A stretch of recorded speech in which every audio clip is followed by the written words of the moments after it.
जास्तीचा मुद्देमाल जप्त केला, कशा पद्धतीची कारवाई असतात? वळसंग पोलीस स्टेशन हद्दीत मद्रेक गावामध्ये एक माहिती होतं की काही इलिगल दारू बनवणे वगैरे चालू आहे. प्रभारी अधिकारी राहुल डोंगरे यांना माहिती भेटले होते. त्या आधारे त्यांनी जाऊन 24/1 तारखेला त्यांनी रात्री जाऊन चेक केल्यानंतर त्यांना संशयित एक ट्रक काढून आले.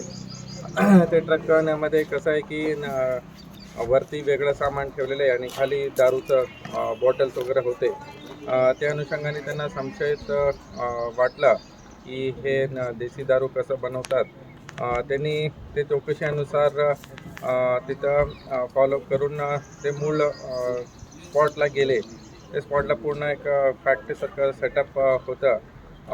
इथं बघू शकता की काही मशीन्स आहेत, 7-8 मशीन आहे. ते पॅकिंगचं मशीन्स. नंतर ड्रम्समध्ये काही केमिकल्स सापडले. ते केमिकल्स काही कंपनीमध्ये बनवतात. मोनो इथेलिन ग्लायकॉल, नंतर स्वीटनर्स आहे, काही पॉलिमर्स यूज करतात. हे इथून ते केमिकलवरून हे दारू तयार करून ते पॅकिंग करत होते असं इन्फॉर्मेशन भेटल्यानंतर ते पूर्ण रेड केलेले आहे.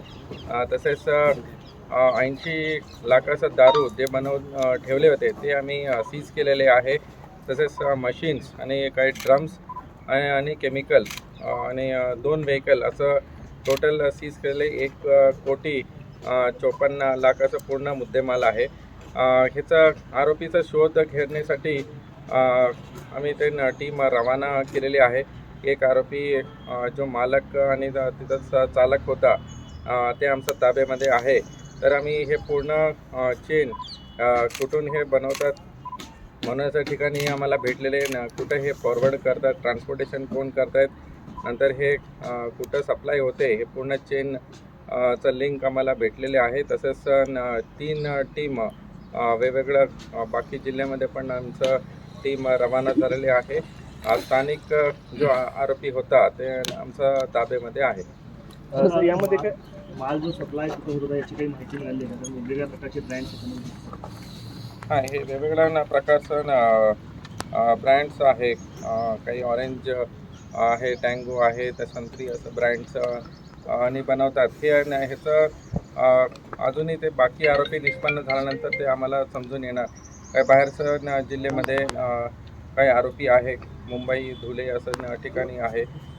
ते तिथं टीम रवाना झालेली आहे आणि हे पूर्ण चेन आम्ही कस करण्यासाठी पूर्ण ते टीम त्यांचं इन्व्हेस्टिगेशन चालू आहे. कारखाना कधीपासून चालू होता सर हा?